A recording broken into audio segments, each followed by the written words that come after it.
Did you miss the message from Troy? He's at advanced tennis camp.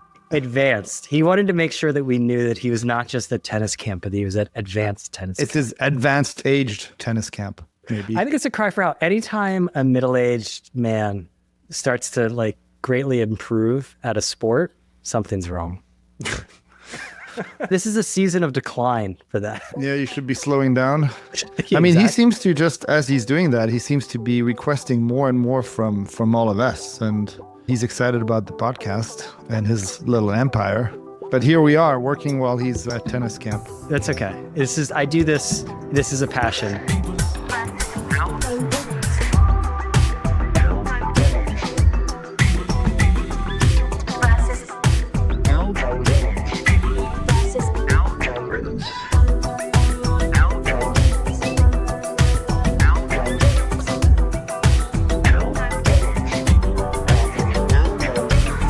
I'm at a newsletter marketing conference right now in Austin, Texas. And I mean, it's pretty much like tennis camp then.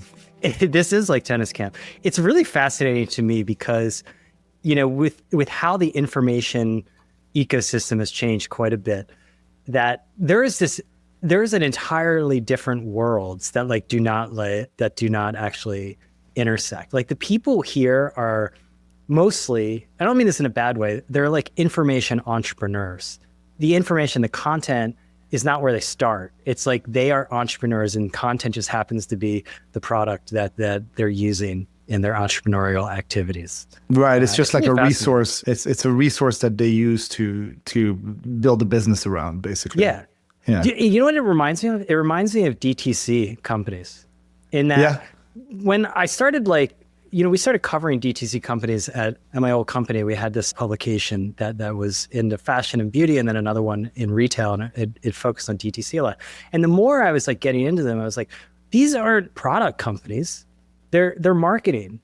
And they would always come out of Harvard Business School, and all of a sudden they were like, oh, we're solving a problem, but the core of what they did was not actually the product. Everyone got the products from the same supply chains. You can get them made pretty easily. I mean, I have a confession to make, and I think for the longest time I really looked down on people like that because I come from the creative and production side. Yeah. So when I see people just like manning the ship around that stuff and not caring what cargo is being carried, they're essentially like, oh, we just take this ship from here to here and we sell it off. I don't care if it's like pork loins or orange juice or whatever, right? And I had a lot of trouble connecting with people that thought about that, because for me, it's always been about like, what are you making? That's the thing, everything else is peripheral. Well, it's the same for me on the content side, right? Because I was like, wait a second, you're 19, you built an AI newsletter that you flipped. I've been doing this my whole life. And but it's interesting because you can do that. But that's a lot of the economy, really. I mean, it is. And I don't think everybody, I don't know. I mean, I'm conflicted about it. I don't think everybody has to care so deeply about it that it overtakes their lives. I think people are allowed to care about whatever they want to care. But I think we've had it, was it this week with Amazon acquiring the creative, gaining creative control over James Bond, right? And how people are worried about that. One of the last franchises that hasn't been, kind of turned into a content machine like Star Wars. And some of the stuff that's been coming out of that is how some Amazon executive called really pissed the James Bond team off by calling it content. That's just like, oh, it's content. She's like, I don't care. Yeah, that's always going to be a tension for me. And it's interesting. But when it comes back to newsletter, one thing I was curious about, are those folks over there, are they worried about AI? Because we're this close to having the inbox turned into something that just trumps up all your, my Google, even Gemini is kind of transcribing stuff for me and simplifying it and pushing stuff out. By the way, I like the Apple, and I'll answer that, but I want to get at Apple Intelligence a little bit. Do you use there's summations of text messages are so hilariously awful. They're unusable, completely wrong. Yeah. Take this product back. Stop it. Dig Steve Jobs out out of the earth. He was probably cremated. He seems like he's totally a cremation guy, right? But like, if I don't know, reconstitute him somehow because like he has to put a stop to this. So I'm an early adopter. I always I'm using beta software and stuff like that, and this time was no different. But it is the first Apple feature I turned off. Your phone works much better. I gotta turn. You can turn it off. You can go into Apple Intelligence and just turn all that stuff off, and it's just like it's made so much of it worse. And it's hilarious. It's so hilariously bad that I actually enjoyed it. It's like a hate listen. It's it's like all in for me. Like yeah, and the thing is, I do a lot of driving, and I have my text kind of being read out to me. Texting is actually a good way for me to go back and forth when I'm driving, and it'll read the summarized one. It'll go like, summarized from your wife, cat threw up, TV not working. And I'm like, that makes no sense. What, like, so anyway, so the AI, is there concern about AI? Not really among this crowd exactly. Although it was funny, they had one, they have vendor pitches at events, and the vendor, I won't name it. I mean, whatever, it doesn't really matter. But they're basically, it's like, you can get CPA under $1 for newsletter subscribers.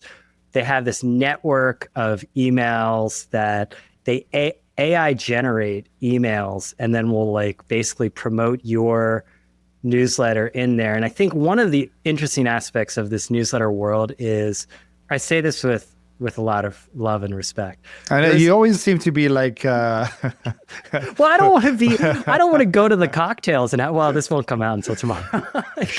Set apart with total respect for the cigarette industry. I would like, yeah.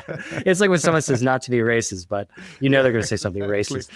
No, with this, it's like there's a lot of multi-level marketing vibes in the newsletter world. No, you don't say. For instance, yes. there's 3,000 AI newsletters, not AI generated, but newsletters about AI on one email platform. That's just on Beehive. We don't know how many there truly are.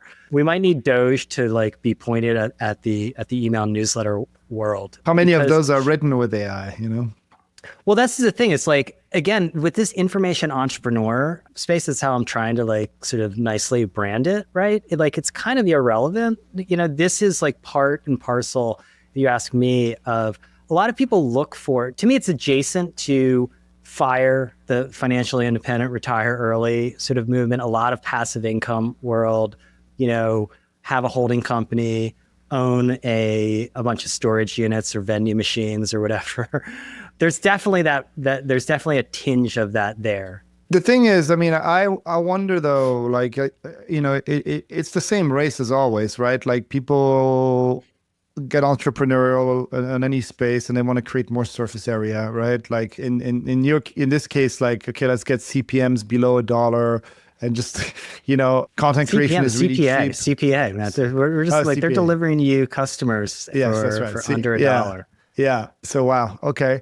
And so as it's the surface area becomes bigger, then what happens is that the consumer of these things starts to require a product that fends that off, right? The mess of your inbox, is going to just become this is noise. Is the story of media, right? I always compare it to a children's soccer game, at least an American children's soccer game. I'm sure in Europe, their children are way more sophisticated when it comes to football. But a children's soccer game here, it's just the ball goes to one part of the field or pitch. I want to be sensitive to you, so what we're talking about. Thank you. And a clump of kids just follows around the ball. And the ball moved to newsletters a few years back, and so the whole clump went following along with them. Yeah. And I worry about that, with the fact that this happens all the time in media where everyone piles in, creates an untenable situation, and then technology companies, come in, it's like daddy's home, and they shut it down. Yeah. Or they sell you a product to finally make it work. I think part of or they shut it down and then they sell a version of the same their product. own version. Yeah. Yeah. But it's the thing with media, and what happens is you want to increase your surface area. So in newspapers, at some point you started seeing these newspaper with all these, Sunday edition and sports specials and whatever added into the newspaper, and the thing looked like a phone book, because they wanted to sell more ads, right? But there was a physical constraint to how much you could do there. There was a physical constraint to how many ads you could fit in an hour of television. Here, everybody's seeing this as like unlimited, scalable, and the only physical constraint is how much people will tolerate, you know?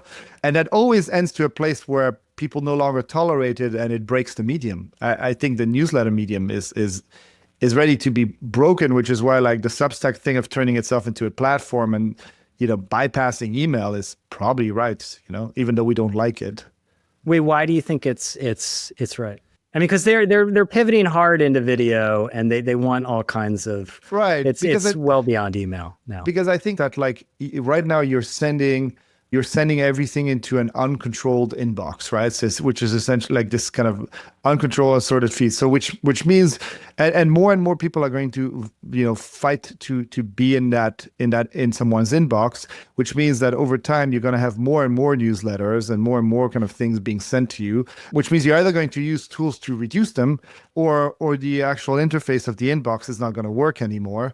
And it is a huge risk for somebody that runs a newsletter business to say like, we're completely dependent to, you know, what this entire industry is doing to try to, you know, load people's inboxes with more and more cheaper and cheaper newsletters.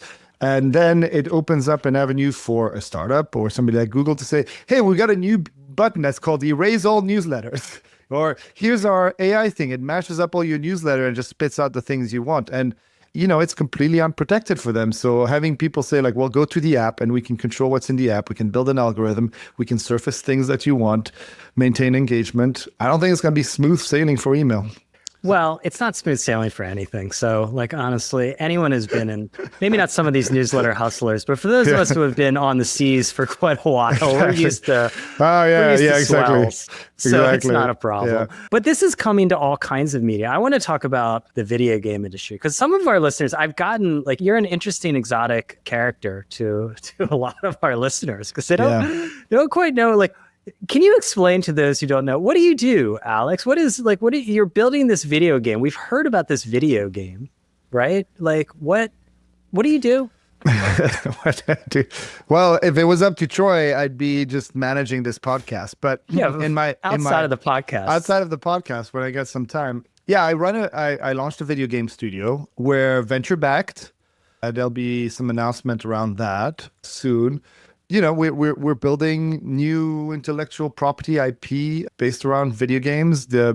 My thesis is that video games is one of the better ways to launch new IP in this era. You know, it's very expensive to kind of build affinity around IP and stories, you know, in movies or things like that. And then, you know, in gaming, we think that there's more opportunity to change the way things are built and the budgets around them and the tooling and stuff like that. So we think there's a huge opportunity, in part because the industry is actually in disarray. Like the industry is actually going through a massive correction phase where it grew for a decade. It grew, you know, 10% every year. And it grew a lot over the pandemic, of course. But also like it's the industry's become really wide. And like with media, it's become very complicated, and the story is kind of the story means that like right now what we're seeing is like there's been like something like 34,000 layoffs across the last 2 years. It's not a gigantic industry, so it's hard, you know. And certain places like mobile, there's actually less game released, and people are downloading less games than they were last year, which is interesting.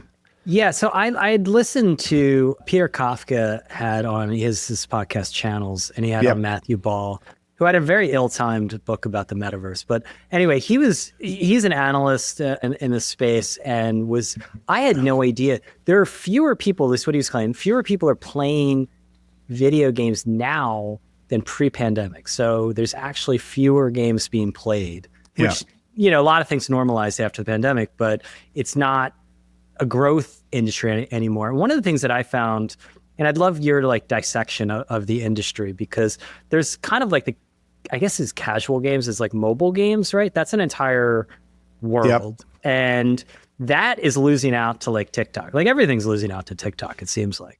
Like you only have so much time. Yeah. I mean, I think if, you know, we talk about modality on this podcast a lot, and it's just like, it's funny because I was talking to some mobile game people the other day and I said, you're on the toilet, you're commuting, or you're waiting for someone in your family to get ready or something like that, right? There's these moments that are like, I have 2 minutes and I need to just distract myself because it's impossible being bored and sitting with your own thoughts. And it's that type of time it was really hard. And when you think about it, like, okay, what media covers that? In the past, it was really hard. Like, am I going to sit down and watch a 5-minute YouTube video? It's going to take me a minute to find it. I'm going to watch, starting to read an article or getting back into my ebook or whatever. And the best kind of like 30 seconds to 5-minute way to spend time is to be something like, like a Candy Crush or something like that, right? Like you could just go in and do something. But TikTok has really stepped in and taken a lot of that time. And it's incredible. Like, I think adults are spending like 100 million more hours daily on short form video than they were last year. It's like that growth is incredible. Yeah. And that comes from somewhere. Like it affects everyone. Right. It affects everyone. But this is why you need to really, and this is the kind of the challenge with the thing with TikTok is that it's eaten I have 30 seconds to 5 minutes time. And it's also eaten to I have 2 hours. You know what I mean? Because it's essentially like it's an infinite train that you can kind of keep kind of like gobbling, right? And so it's going to hurt everyone, but it's definitely very much impacted mobile gaming. And mobile games, customer acquisition was always hard. There was always a lot of competition. But it's like it's collapsing now, and part of the challenge is that customer acquisition has become more expensive. The Apple changes have made that harder, and then on top of that, across all segments, but in mobile specifically, people spend a lot of time on the same 5 games that they've been spending a lot of times on for years, right? Like Candy Crush and all of these like take over a huge amount of like the attention space on those platforms. So there have been a ton of mobile games, right? Like, right. And yeah. It's fairly, I guess, low cost to develop a mobile game. And one of the things is, like one of my passions outside of this podcast is ad tech. Like, yes, I know. Yeah. I love You've got a tattoo. I love it. But like the ad tech world, there was always a separate ad tech world. There was like, to me, like the New York ad tech world. And then there was a West Coast ad tech world that was all about mobile app downloads. Mm-hmm. And like, they're basically this, using a lot of similar, but they're totally different worlds. They're different companies.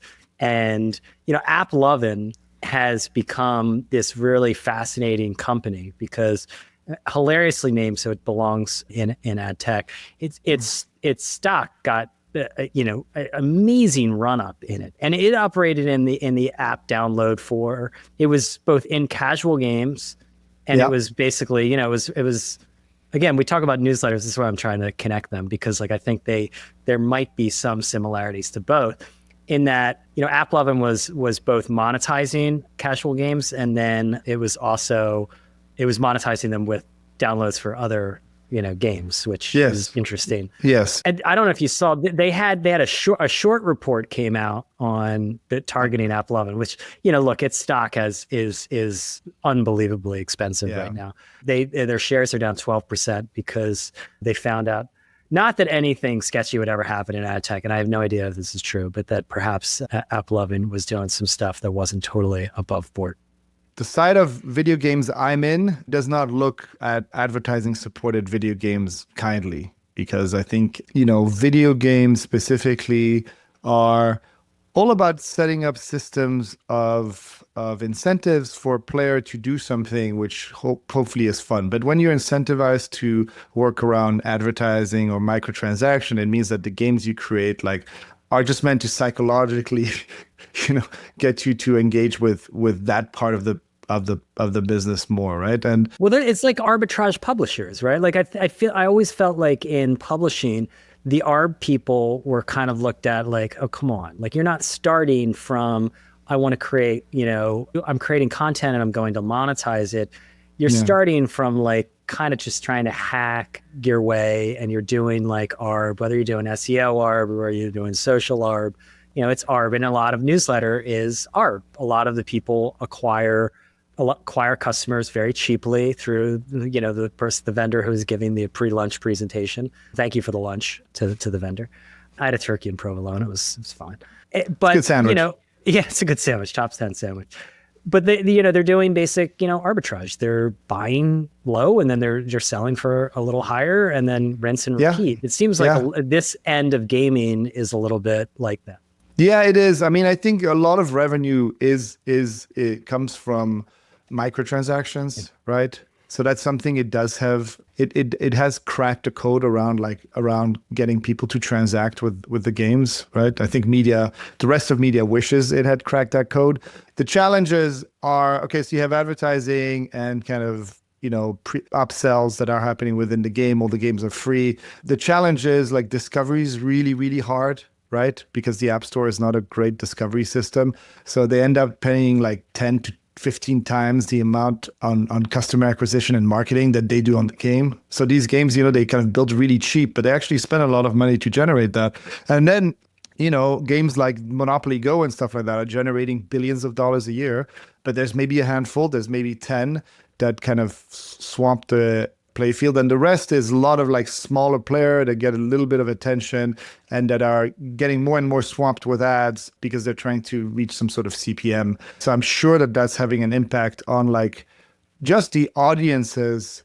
I mean, audiences at some point get tired of it. Like, you talk to a lot of people say, I'm sick and tired of trying to play a game. Like when you open TikTok, you're in the content, you're enjoying yourself right away, right? A lot of these games, you turn it on, it loads, you see an ad, you try to play, you see another ad, and there you are, you have to get off the toilet, right? And so it's just, I think, become a bad product where the zone's been flooded, the economics made very little sense. It became really expensive to make these games. The way the algorithms worked meant that like, even if you were trying to sell your game for like $2, it was probably going to lose out to a game that's free but packed with ads, right? It's just, I think some of that is that the marketplaces have been mismanaged, which you don't see. Alternatively, like the PC gaming is actually a bright spot that's happening. It's still growing. It's growing in China. And you think that PC game is a kind of a niche thing, but there's 300 million PCs sold every year or something like that, and that marketplace, which is also supported by like buy it once as well as microtransaction, is pretty much entirely owned by something called Steam, which is run by a company called Valve, right? And in that case, what they've managed to do is like create this incredible ecosystem where they take 20 to 30% of every transaction fee, but they actually are growing. They actually have there's more games going to be released on PCs. And part of that, I think, is just generally, I think the quality of the product for consumers being better. So I think the iPhone, the mobile video games, I just think have been mismanaged to the point of becoming not compelling and just giving all the space to like 4 or 5 players who dominate the field. Meanwhile, you look at PC, it's a much healthier ecosystem, which is why we're focusing on PC. But like, because you're focused on PC. So let me ask you this, because I see there's a genre, since you're not on X, I'll tell you what's going on there too. And boy, it's just like you're not at the newsletter marketing conferences either. But on X, there's a genre of X post tweets, whatever we're calling them these days. Of it's like so and so is over, and AI is going to kill whatever. AI is going to kill game developers. That's like a mini meme. And people refer to, I guess Google had demoed, I guess last August, Google Research had demoed being able to, I guess they created Doom gameplay without a game engine. And there's a genre of I guess it's like kind of the equivalent of, maybe I'm forcing this, it's kind of the equivalent of a lot of the newsletter hustlers, where there's like there's like developer hustlers on X. For sure. They're trying to build like, there were like one person living in Portugal who like has like a holding company with 7 different like apps and things that they've built. And they're like ginning up, I guess, like video games. And if you just like search on it, and you'll find these people out there that you could literally develop a whole game from scratch within a few months using AI at this point. AI can write the story of your game. AI can generate all the code and features you need. AI can generate UI assets and characters, which you can then turn into 3D mossels. I don't even know what mossels, I guess that's models, with basically no effort. Nobody's copywriting these tweets. On and on and on. It's the new iteration of the crypto scene, Is right? it? Like, yeah, it's a no effort, lots of results. Look, the industry is that, I mean, the thing is AI is really good at is coding. So great, right? Like, it means that like smart people are going to have more time to do other things than, troubleshoot their code or things like that. But what I find always funny is that a lot of these kind of like human replacationists or whatever you want to call them, who are I like, like it. fuck you, everyone that's creative. Like, we figured it out. We don't need you anymore. And, they still buy the latest Kendrick album. Like, you could generate something with Suno AI that is perfectly terrible and just listen to that. Yeah. But it's a mentality. Like, it's funny, actually, speaking of Suno AI, I have this quote from the CEO. He said something that is telling, and I think that there's a lot of folks that are trying to use AI to replace the human creativity, not just labor, but the actual creativity of it, or like downplaying the importance of creativity and taste in everything that we make, and why you need that to stand out, and you'll need it more to stand out as more content gets created. But he said this, it's the Suno AI music tech that just generates songs, right? Probably built on copyrighted music data, but let's not get into that.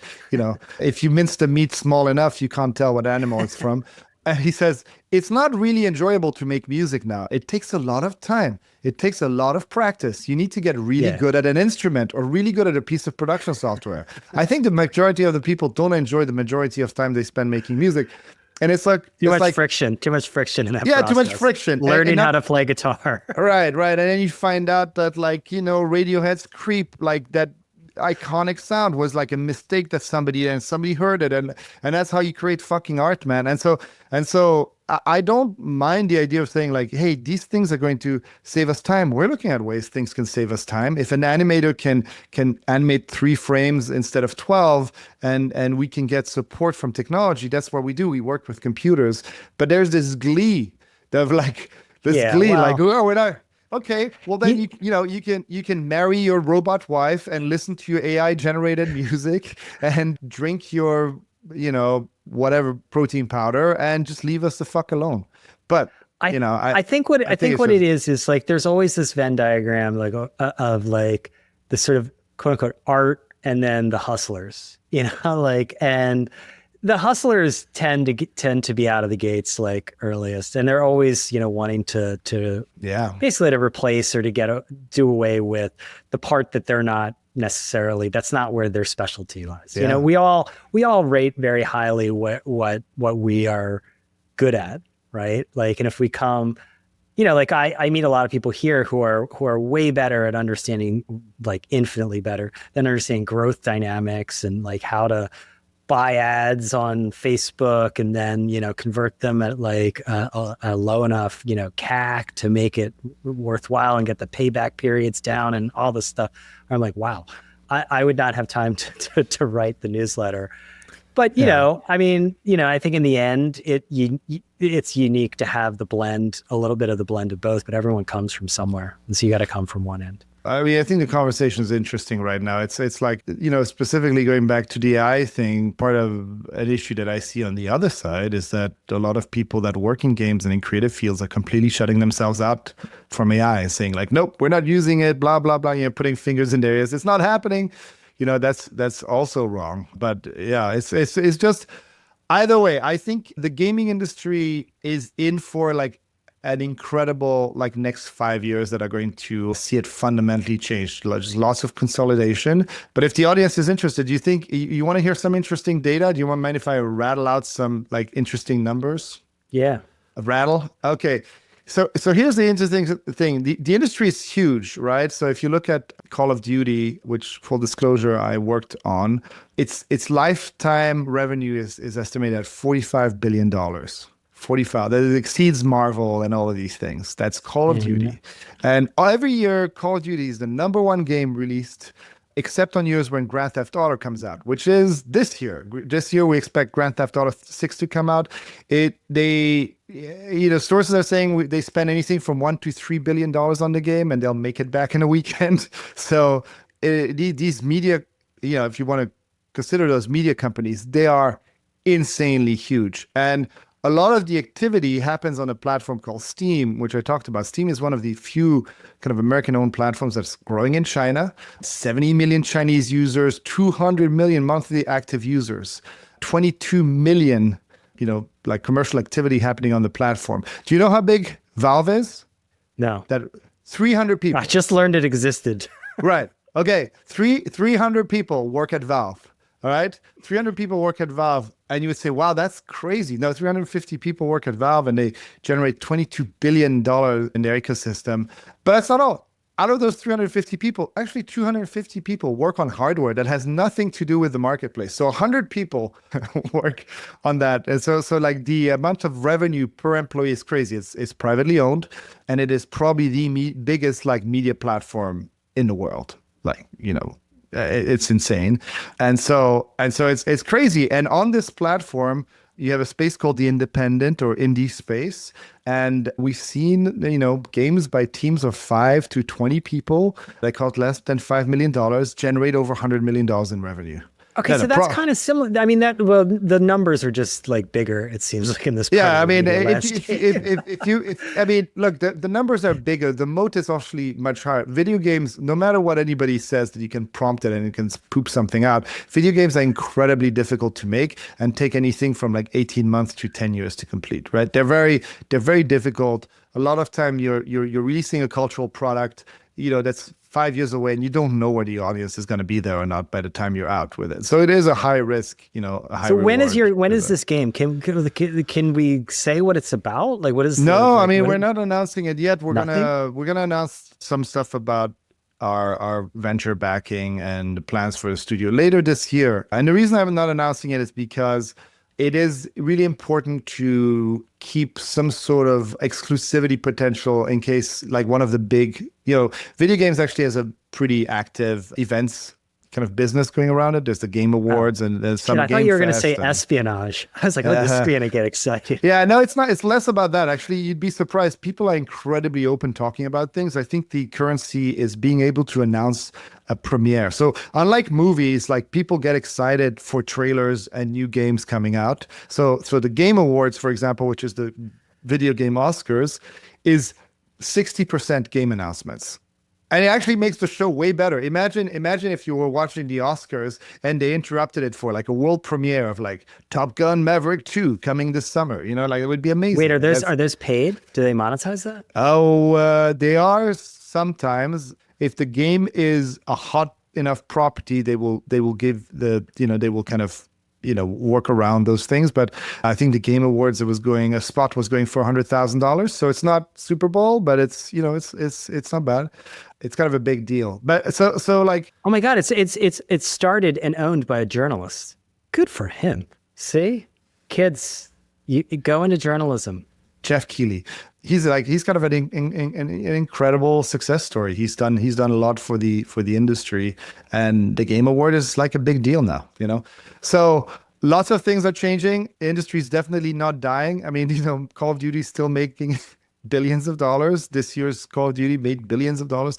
Valve Steam is profitable. I think they're like, what is it, like $60 to $70 million per employee? They're making, but we're fighting in the attention economy. And so, distribution is still hard, as with every product. Marketing is hard, and you don't think it's all up to the algorithm. Less like culturally, I don't want to say relevant, but like that it's not losing steam, right? Like, because it was on like a tremendous steam, so to speak. It was on a tremendous run, right? And like we discussed it on the podcast, there's a lot of people in the overall media world who have long been like, yeah, I know video games are massive and stuff like this, but at the same time, like, most of the people aren't gamers themselves. They don't know adults who play games all the time or talk about it. It's a correction, right? I mean, like I said, it's such a big umbrella. So what's happening is a correction and a maturation and like post-COVID adjustment, right? So some more interesting data, like what's happening right now is that the top 5 franchises on console capture like, 40 to 45% of all playtime, right? And, so if you take that and TikTok and all of these things, like actually only 6.5% of people's attention is left to go to genuinely new games today, right? So a lot of it is like it's being very successful, but there's not a lot of turnover. Games like, you have World of Warcraft, Fortnite, etc. These are games that are 10, 15, 25 years old, right? Minecraft, right? What was the last like massive like console game like hit, like, or PC game like massive? Not like a franchise, not like. It's hard to tell, right? Like the latest massive hit. It's actually a great question. I mean, Nintendo is very successful, right? So if you want to go into that thing, Nintendo has sold like more copies of Super Mario Kart than anything else. It's doing really well. On the PC, there have been hits that are like, a few years old, like Valorant from the guys who did League of Legends. These types of games are big, big hits, or Apex Legends, or the finals. But the majority of the time is still taken up by games that are pretty old at this stage, because they've just been optimized to heck, like Fortnite and Roblox and Minecraft. It's kind of intense. Yeah, I mean, it's going to be interesting, right? Like what I want to do is like, we're going to do games under $10 million in budget, hopefully. Our first game is like under 1 million probably, and try to make things that, sell. Like, the problem is the industry spends money. Players feel, like they've got a lot of games and they spend 90% plus of their time on existing franchises. So we're trying to kind of break out of that a little bit. Well, is that the risk averse nature of it? Because I mean, like Hollywood went there because it's when you spend a lot of money to make a movie, you don't want Waterworld. So like, why not just do another Indiana Jones? I mean, how old is Harrison Ford now? 90? It's fine. He can still run. I mean, it's different to movies, right? Because these things are turning into platforms. So like Call of Duty came out with this mode called Warzone, which is where a lot of people spend time. And it's not a version that you need to buy every year. It's just ongoing.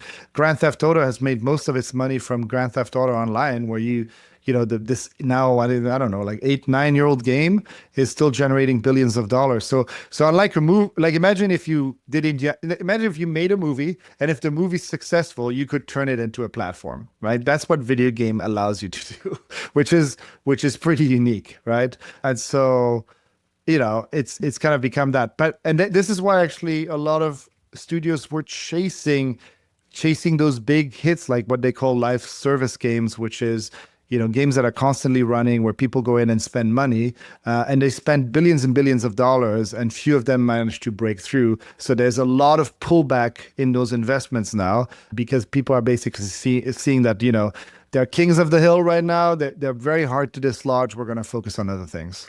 Okay, so final thing, because I know you have a hard stop, which is our spin-off podcast that we're going to eventually make. Yeah, we have some fan mail I wanted to run by you. Oh, great. For commentary, because you're involved in it. Oh boy. It says, the Rebooting Show and People versus Algorithms are the only podcast I'm currently listening to. PVA is like the Duke, the Priest, and the Jester. Brian, Troy, Alex, respectively. That means I'm the jester. In a room together trying to make sense of this moment in history. The three of you have reached a kind of peak moment, I think, and you are really putting out amazing stuff. In the last few months, there has been more letting each other finish their thoughts. All of you are essential voices in the podcast at this point, and it goes on with some very nice things. But let's go back to the Duke, the Priest, and the Jester, because I read that, and then I'm mentally skipping forward, and I was ready to be tagged as the Jester. Like you have roles. Yeah, I mean, I wasn't ready to. Very impressive. So I'm like, look, I just want to fit in. I mean, I kind of get it. You were the Jester. The Duke? I mean, the Duke. What does that mean? I don't know. I'll take it. I mean, it puts like, nobility. The Priest. Yeah, I mean, Troy being the Priest makes sense. He's just constantly pontificating. Like Jester, sure. I mean, honestly, like what the audience should know is that I know very little about what's being talked about sometimes, and if you see a lot of conversation on our little WhatsApp group where Troy and Brian are talking, they'll mention names and they're like, who the hell is that? And I go, well, that's the owner of like the largest media group in Germany. And I'm like, I don't know. So I do come across like a clown, I think, much of the time, because this is not my environment. Well, that's why I wanted to talk about video games today. I wanted to prove this Jester slur. I have a very quick good product.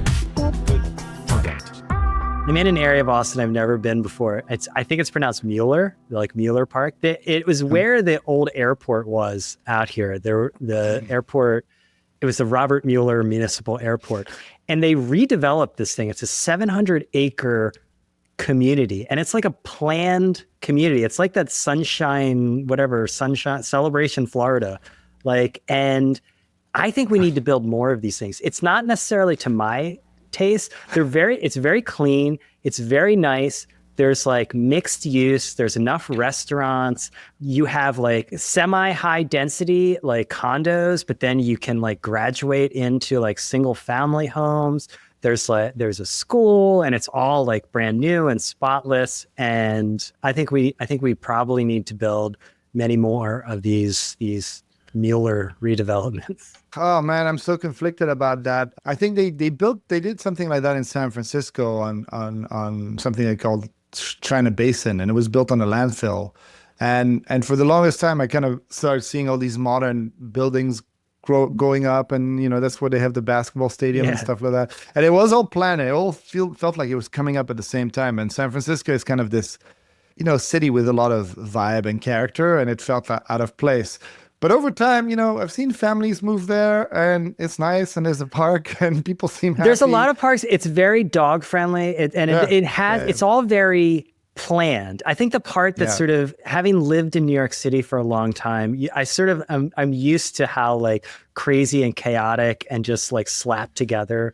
Because New York is the most analog city I can think of, But it's the best city for that. Like, I think it's the best city in the world. Right. So that's why coming here, I'm like, this is very Truman Show, and it's a little antiseptic. But at the same time, we need housing, and I think we need more of these. I mean, that's the thing. We need housing. I mean, it's easy to just but yeah. All right. Well, thanks. I hope this was useful. I can talk about video games for a long time. Well, if people are interested, you have to go make one. So it's so much work, man. It's so much work. Wait, if people are interested, what are they going to do? Well, just so folks know, I think if you're interested of getting into video games or buying video games for your kids, I think there's two things that you can buy right now. The one is called the Steam Deck. It's a little portable device. You can plug it into your TV, and it connects to Steam, that platform we've talked about. So this means I have games that I downloaded 20 years ago, that I paid for 20 years ago, are on my Steam Deck.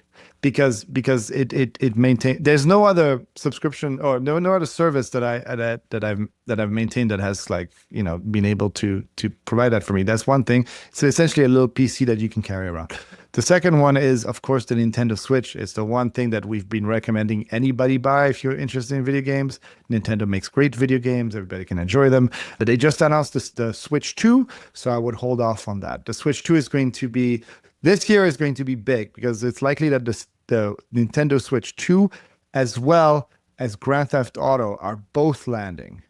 And it's essentially like a thermonuclear bomb in a farmer's market. But Nintendo Switch 2, they're like cheaper than like Xbox and like PlayStation, right? Yeah, they're cheap. I mean, I think that's the thing. They basically reused old mid-range Android hardware that they just shoved into a thing, and they got it to do a lot. So the Xbox became, I mean, they were trying to, the Xbox could do everything. They were like, you can reheat your pizza in it. That was a big mistake. They lost focus. And I think that was like a few generations ago, they tried to turn it into a set-top box and completely lost the gaming market to PlayStation at the time.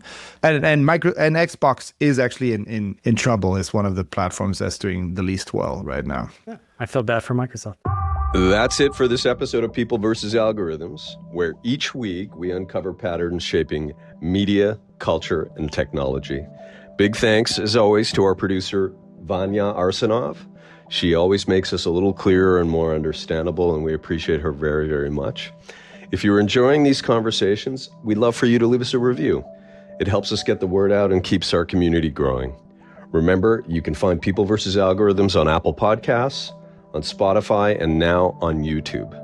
Thanks for listening, and we'll see you again next week. All right.